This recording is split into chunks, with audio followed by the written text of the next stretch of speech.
Amigas y amigos, bienvenidos nuevamente a este espacio que está dedicado a hablar sobre guitarra, que es el Atelier. El Atelier, como siempre, ustedes saben que es un taller con clase. ¿Y clase de qué tenemos hoy, mi querido Alejandro Nava? Mucho gusto de estar otra vez aquí compartiendo este espacio contigo. ¿De qué tenemos clase hoy? Igualmente, Pedro, súper contento de estar aquí otra vez. Bueno, yo quería empezar esta plática haciéndoles una pregunta. ¿Ustedes han experimentado cuando han hecho música, cuando han escuchado música?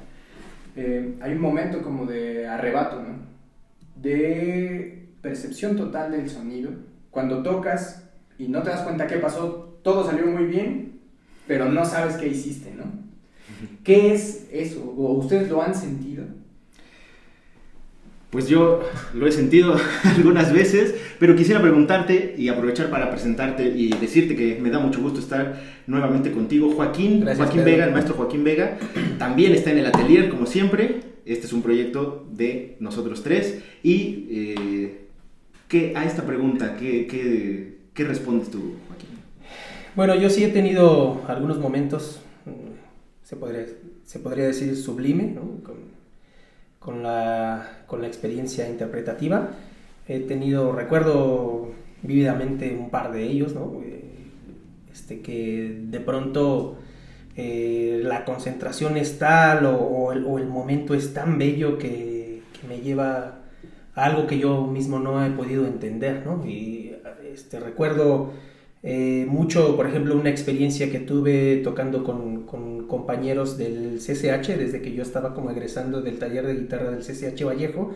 Hubo una presentación con el profesor, que era una muestra coral e instrumental en la sala Nezahualcóyotl de Ciudad Universitaria, y entonces pues toda la preparación que hubo previa, toda la música o lo bien que estábamos tocando, cuando la llevamos a ese espacio que lo sentimos como mágico, ¿no? La absoluta quietud de la gente de escucharnos. Recuerdo, era una obra del maestro Julio César Oliva, La Rosa de los Cuatro Vientos, ¿no? Entre otras piezas, pero sobre todo con esta hubo tal magia, tal momento como inexplicable para mí, porque incluso era como de los primeros acercamientos míos para la guitarra clásica, que fue, pues como decía hace un momento, ¿no? Algo sublime, ¿no? Que de alguna manera nosotros como guitarristas o como músicos a veces no sabemos explicar, no sabemos de dónde viene. Esa justo fue la pregunta de donde surgió este tema, ¿no? Encontrar una explicación. ¿Realmente hay que encontrar una explicación para esto? Pues no lo sé. En realidad es que yo no lo sé, si es que necesitamos buscar una explicación a este fenómeno. Pero lo que sí es cierto es que nos ha pasado a todos, ¿no? Cuando nos dedicamos a la música, cuando tenemos este momento, ¿no? Que es único, y yo creo que a todos, y este tipo de contenido que hacemos está dirigido justo principalmente a la gente que se dedica a lo mismo que nosotros, ¿no? Sin embargo, nos topamos con estas experiencias y parece ser que las dejamos como en el terreno de, bueno, mira, esta vez esto me pasó, ¿no? Sí. Hay que encontrarle una explicación. Yo creo que para fines didácticos, tal vez, sí habría que buscar una explicación, o al menos plantear una descripción. Y por eso es que a través del trabajo del maestro Alejandro Nava, porque ustedes tal vez lo conocen algunos, pero Alejandro Nava es una persona que, además de ser guitarrista profesional y de ser profesor de guitarra, también es filósofo. El maestro Nava es un excelente guitarrista, pero además tiene estudios en filosofía, ¿no? En la licenciatura en filosofía, y qué mejor que alguien como él para ayudarnos a entender esta parte, ¿no? Esta parte de nuestra actividad como concertistas, ¿no? A través de la filosofía. Sí, y bueno, esta parte, ¿no? Como de la estética de la música, filosofía de la música, y nos ayuda a iluminar un poco sobre esto, ¿no? ¿Qué es lo que sentimos cuando tocamos y realmente nos conectamos con la música, la interpretación, y de repente pasa otra cosa, ¿no? Que nos hace seguir la música, ¿no? Tal vez hay gente que diga, bueno, eso no se tiene que explicar, no se puede explicar, pero desde la filosofía esto es un tema muy, muy viejo, ya muy trabajado también, y siempre ha estado ahí, ¿no? Pero ¿qué es eso que se siente? ¿Qué es lo que estamos experimentando, ¿no? ¿Cómo podemos articular algo alrededor de este fenómeno tan, tan interesante, que a veces puede ser hasta místico, ¿no? Algunas veces, una experiencia, como decía Joaquín, es algo sublime, pero nos quedamos como, pues, me pasó a mí y solo me gusta la música y siento y ya, ¿no? Y creo que como intérpretes o como estudiosos de la música, sí tenemos que ir aterrizándolo para también saber cómo o si se puede desarrollar una especie de método para volver a entrar, ¿no? A esta zona como de flujo, de conexión, ¿qué es, no? Sí, sí. Por ejemplo, Joaquín, nos mencionabas este momento que tú tuviste, ¿no? Sí. Que además ni siquiera estabas tú solo, era Claro. con otras personas. Muchas veces nosotros los guitarristas, en realidad la mayor parte del tiempo, estamos solos en el escenario, Sí. ¿no? Sucede este momento de conexión, pero también lo hay cuando estás haciendo música en conjunto, ¿no? Con Sí. otras personas y se forma un vínculo en ese momento. Claro.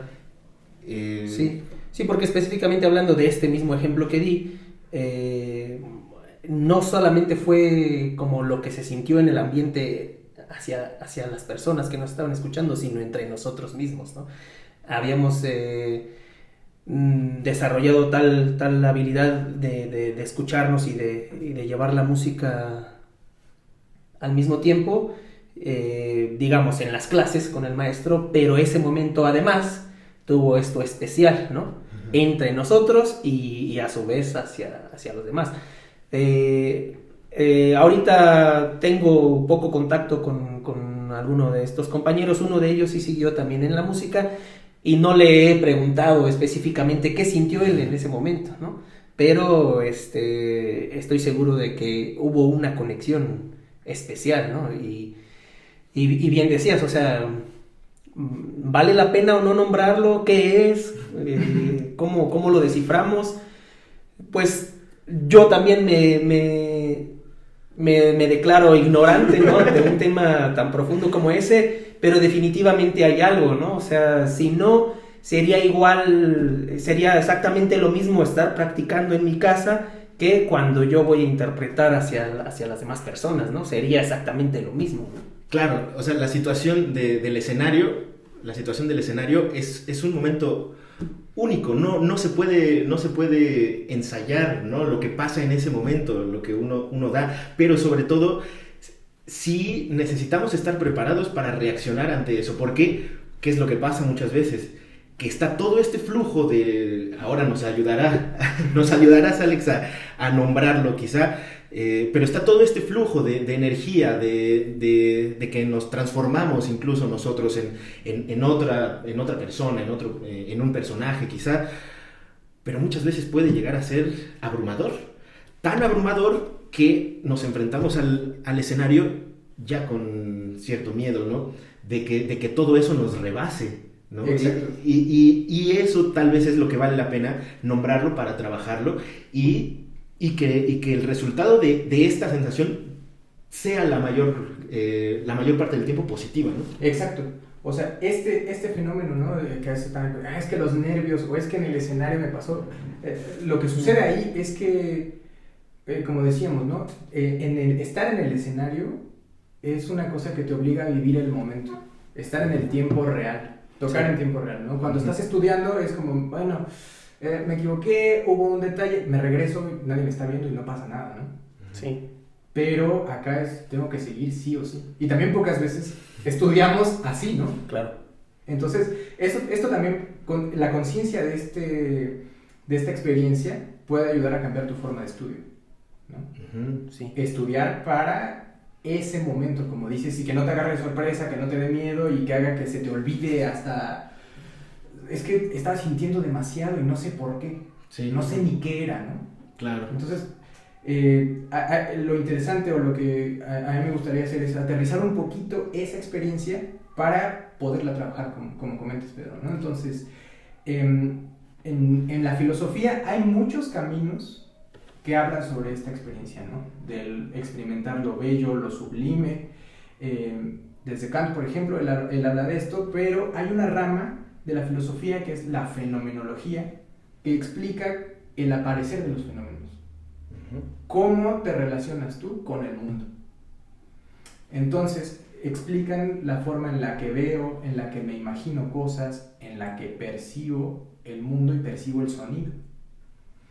Entonces, nosotros como humanos rara vez somos conscientes de algo. Sí. Nosotros pasa. todo el tiempo estamos en lo que en esta filosofía de la fenomenología se le llama la actitud natural.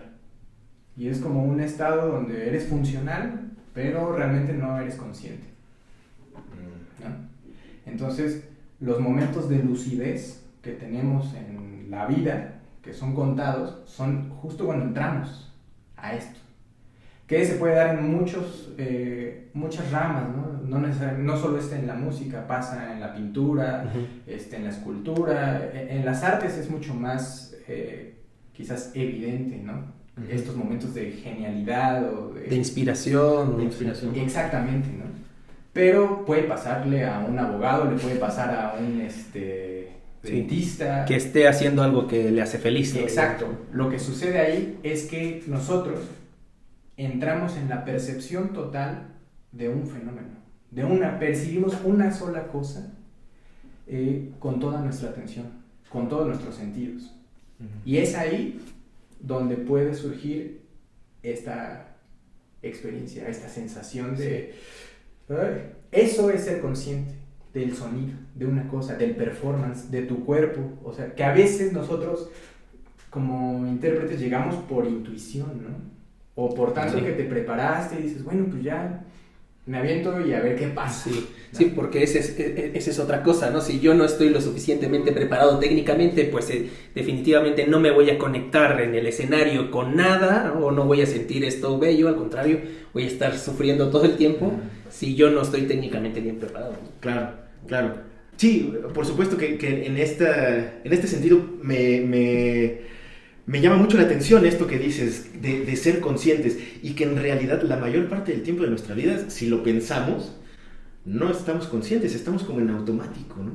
Y eso también pasa cuando estudiamos. Cuando estudiamos muchas veces incluso lo podríamos estar haciendo con buena técnica, con buenos conocimientos musicales, pero no estamos conectados. Entonces, es algo que, como decías, parece ser natural en el arte que hay momentos así. Porque incluso en la laudería nos pasa, ¿no? Que estamos en el taller, estamos como en otra cosa, pero llega un momento en el que estás tan inmerso en el trabajo y descubres cosas maravillosas. Estás tan al pendiente de solo esa cuestión, que incluso pueden estar pasando muchas cosas alrededor y no las tomaste en cuenta. No las tomaste en cuenta. Pero esta es la otra. Cómo mantener esa atención, porque es difícil entrar, es difícil llegar a ese punto, pero es bien fácil salirse. Es bien fácil salirse, porque a todos nos ha pasado en concierto un ruido en la sala. Alguien tose, estás dando lo mejor de ti, estás dando el concierto de vida, alguien tose y te saca la balance y llega el titubeo, ¿no? Sí. ¿Cómo explicaríamos ese fenómeno para estar al pendiente de eso? Creo que estar en esa zona, ¿no? Es un momento también sumamente frágil, porque te muestras como eres, ¿no? Es donde tienes que ser también lo más transparente, lo más honesto también en cuanto a tu actividad performática, ¿no? Y digamos que los momentos de estudio sobre el instrumento, ya en este caso, tiene que ser también prepararte para eso, ¿no? Okay. Va a haber ruido, va a haber muchas cosas del mundo externo que me van a afectar, ¿no? Pero entonces la forma en la que te entrenas ya no solo en la memoria de la pieza, ni la parte como mecánica, ni es mantener tu atención en el sonido nada más. porque esta experiencia, digamos, algunos filósofos la explican, por ejemplo, desde la pintura, ¿no?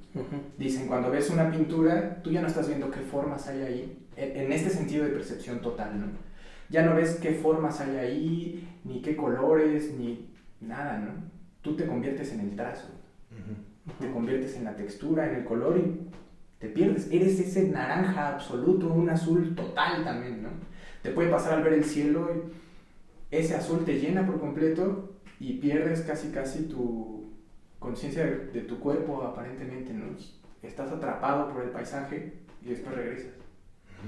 En la música tenemos que encontrar algo parecido. Yo me convierto en la frase, me convierto en el color, en los matices, o sea, es tratar de tener mayor conciencia de lo que estamos haciendo. Y también eso creo que nos puede llevar a pensar otra forma en la que estamos llevando nuestra vida diaria, ¿no? Claro, por supuesto. Sí. Eso yo creo que es lo más importante, ¿no? En realidad, no es, o sea, todo esto tiene que servir para que tú puedas ser tú, independientemente de si estás tocando la guitarra o si estás trabajando en el taller o si estás haciendo cualquier cosa, tú puedes mejorar tu calidad de vida a través de esto, ¿no? Y no solo decir, bueno, es que quiero tocar mejor, porque sí, porque así es la vida, porque eso es lo que queremos, ¿no? Pero bueno, esta cuestión que mencionabas tú de la percepción, hace un rato que estábamos hablando sobre este tema, mencionabas una no sé si llamarlo así, una teoría, ¿no? De cómo, de dónde viene todo esto, incluso a nivel del macrocosmos o algo así. ¿Podrías hablarnos de eso acá? Bueno, por ejemplo, desde la filosofía clásica occidental, el pilar es Platón, ¿no? Y él, en un texto que se llama El Timeo, que es sobre la naturaleza humana, y para explicar esto se va al origen de todo, ¿no? Pero tiene un fundamento musical, que es algo súper interesante, ¿no? Entonces, si vamos a esto, ¿no? Para irlo aterrizando también en cuestiones de música y de percepción y estas conexiones, lo que sucede acá es que ellos también eran conscientes de que la materia siempre ha estado, ¿no? Dicen, todo estaba ahí, pero estaba desordenado, es el caos. La materia, pero sin poderla comprender. Hay un artífice, que es más allá de un dios, es un artesano universal, que lo único que podemos predicar de él es eso, ¿no? Es un ordenador, un demiurgo, le dicen ellos. Y... O sea, perdón que te interrumpa. Sí. Pero esto está antes de Dios, ¿no? Sí. O sea, es algo más elevado incluso que la concepción que tengamos de Dios. Exactamente. Ajá. Entonces, este artífice ordena la materia, digamos, tiene algunas cosas parecidas, ¿no? Que las hace a semejanza de él porque él tiene como que todo este orden y proporción. Es algo parecido a un dios, pero es difícil articularlo, ¿no? No se puede definir, digamos, qué es como tal, ¿no? Y su tarea es ordenar el mundo material, el mundo sensible, ¿no? Todo lo que podemos percibir y tocar con los sentidos, exacto. Y lo que sucede es de que hay un momento donde él da este orden al caos, lo convierte en cosmos, y podríamos pensarlo como una especie de Big Bang ahí mitológico, ¿no? Este primer momento donde la materia se ordena y empieza la existencia, por así decirlo, y todo lo hace también a partir de alinear las cosas como en una misma frecuencia, en una misma resonancia, ¿no? Entonces, él sintoniza todo, afina toda la materia y después entra en circulación. Y ahí aparecen como diferentes también los cuerpos celestes, todos los elementos dependiendo de su densidad, de su tamaño, empiezan a moverse ahí en sus órbitas los planetas y cada uno empieza a emitir una frecuencia diferente. Y entonces a eso se le conoce como que la música de las esferas, es la música de los planetas que está ahí sonando, ¿no? Es una armonía universal, es algo gigantesco, ¿no? Y entonces eso se empieza también a hacer como desde este macrocosmos, desde el universo, se empieza a aterrizar poco a poco también a cuestiones humanas, ¿no? El hombre está hecho a partir de estas proporciones también, ¿no? De las que hay en los planetas, también están en el cuerpo humano. Y nos podemos conectar a ese orden por medio de la música, porque es de donde salieron también estos planetas. Ahorita están sonando, pero es tanto su volumen que en esta mitología, ¿no? Se dice que pues, nosotros ya nacemos y estamos sordos, porque es un sonido que siempre ha estado. No tenemos contraste con el silencio, por ejemplo, ¿no? O sea, como tal, no hay silencio en la naturaleza. Es súper interesante. Nos haría falta mucho tiempo. O sea, podríamos discutir estos siglos, ¿no? Así se ha hecho. Así se ha hecho y nosotros tratamos de aterrizar algo, ¿no?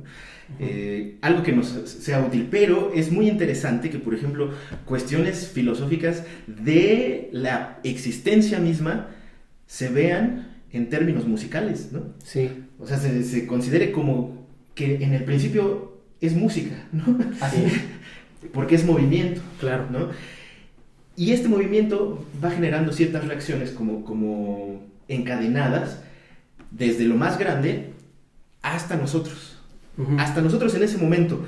Tal vez nosotros seguimos con esa cadena, no sabemos hasta dónde llega, ¿no? Claro.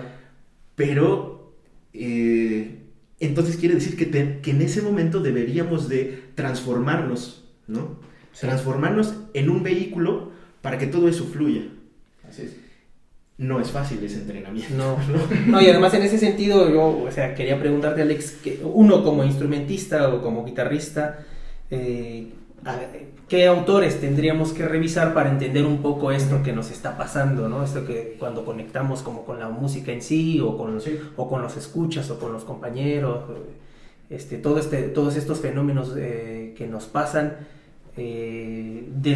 a través de qué autor podríamos analizarlos, o no sé si podrías guiarnos. Hay un autor que habla como en general de esto y de este proceso histórico, ¿no? Que viene desde, que él comenta un poco esta mitología de la música de las esferas y tal, y llega como hasta música del siglo XX, que es Enrico Fubini, hace como una compilación, ¿no? de música que se llama La estética de la música, y viene desde estos textos muy antiguos y hace una revisión maravillosa. Sí, antiguos se pueden, no sé, griegos. Sí. Yo cuando, es que claro, muchas veces cuando yo escucho la palabra filosofía, yo me voy a Platón, a Aristóteles, ¿no? Exacto. Sí, desde ahí él retoma todas estas teorías de qué está pasando con la música, cómo se entendía y cómo ha ido evolucionando un poco esto, ¿no? Y él creo que puede ser un buen inicio para los músicos. O sea, si sugirieras una lectura para los que nos están escuchando o viendo en este momento, sería creo que un primer acercamiento. Sí. Okay. Porque a veces algunos autores de filosofía ya están demasiado metidos en lo abstracto y lo relacionan con otras cosas que a veces para un músico que no tiene ese bagaje, ¿no? No, y además, a ver, y con esto yo quisiera ir cerrando, porque esto puede durar. Sí, por siempre, ¿no? Pero con esto quisiera ir cerrando. Porque al final lo que nos interesa es dar un buen concierto. Así es. Queremos dar un buen concierto, queremos tocar bien ahí arriba. Y si de pronto nos transformamos en este vehículo en el que somos conscientes de todo eso y logramos mantener la atención, pues vamos a llegar a un punto en el que nosotros podemos poner también nuestra aportación a toda esta cadenita que, desde mi punto de vista, ahí es cuando se convierte esto en interpretación. Así ¿no? es. En interpretación. Es difícil lograrlo, pero ese sería como mi último comentario para ir cerrando. No sé qué opinas al respecto, nos puedes ir dando un... Bueno, es que justamente, ¿no? Creo que ser conscientes al menos de qué es lo que pasa, ¿no? Desde dónde viene, cómo rastrear ese fenómeno y cómo vincularlo de alguna manera a nuestra práctica musical. Que puede ser, si lo piensas en una parte como positiva, ¿no? Con la cosa esta de los nervios, es eso, es esa fuerza que te está llevando. Entonces los nervios no hay que verlos como algo negativo, sino algo positivo que te está poniendo hipersensible, que te va a hacer canalizar algo más, ¿no? Algo que trasciende.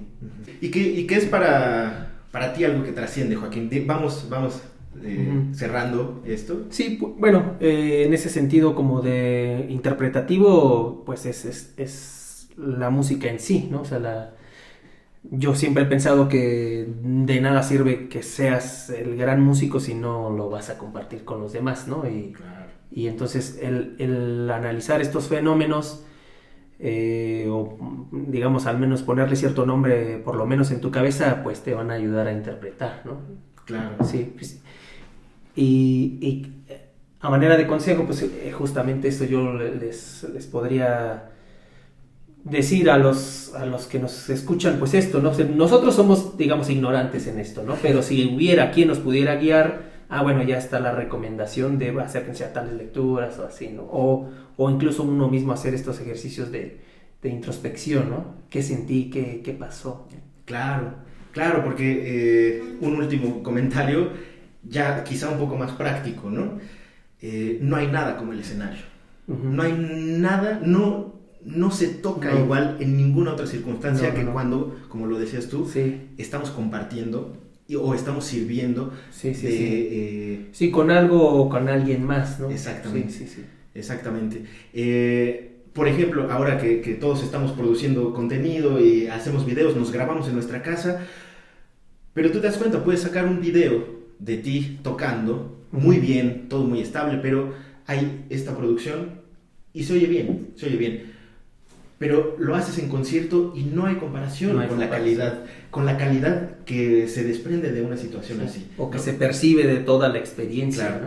¿No? Entonces, ese es desde mi punto de vista, el único momento en el que la interpretación musical como tal existe realmente. Así es. Bueno. Sí, esta es una experiencia colectiva, ¿no? Uh-huh. O sea, lo más importante es eso. Compartir nuestra experiencia musical con otros, y ahí te muestras también sumamente transparente y honesto en tu quehacer musical, en el mismo repertorio que estés trabajando, la conexión que puedes ir teniendo con esto, y creo que ahí ese es un punto de partida sano para el quehacer interpretativo, ¿no? Y también sumarlo a que la interpretación, ya como una conclusión, es que no nos podemos fiar de la mera intuición, de nuestra pura sensibilidad, ¿no? Sino que hay que complementarla con algunas cosas teóricas, ¿no? Claro. Que hacer como este equilibrio, un justo medio entre todas las herramientas que vayamos adquiriendo, ¿no? De la vida en general, para tener una mejor participación performática. Excelente. Bueno, podríamos estar aquí horas y horas, lo hemos estado. Lo hemos hecho, por eso surgió también esta plática. Por eso surge esta plática. Muchas gracias, amigos, por esta oportunidad de compartir esto. Gracias también a nuestros amigos y amigas que nos siguen. No olviden suscribirse a este canal de contenido y los esperamos la próxima vez para la siguiente clase desde el atelier. Nos vemos, cuídense.